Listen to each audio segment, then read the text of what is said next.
பிரம்ம முகூர்த்தத்தில் அப்படி என்ன இருக்கு? என்ன செய்ய வேண்டும்? ஆன்மீகத்தில் பிரம்ம முகூர்த்த நேரம் என்பது அதிகாலை 3:30 முதல் 6 மணி வரை.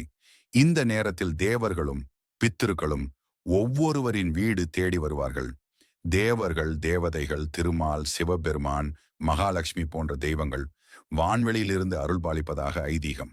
இதனால் பெண்கள் காலை 4:30 6 மணிக்குள் வீட்டு வாசலில் சாணம் தெளித்து அரிசி மாவினால் கோலம் போட வேண்டும். அந்த நேரத்தில் லட்சுமி தேவி வீதி உலா வந்து வீட்டிற்குள் நுழைந்து ஆசீர்வதிப்பதாக நம்பப்படுகிறது. மேலும் குளிக்கும் நீரில் ஒரு சிட்டிகை மஞ்சளையும் சேர்க்க வேண்டும்.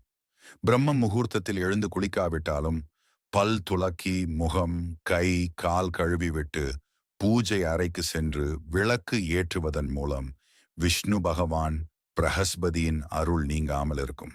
அதிலும் அதிகாலை 4 மணியிலிருந்து 4:30 மணி வரை தீபத்தை ஏற்றி வைப்பது கூடுதல் விசேஷம்.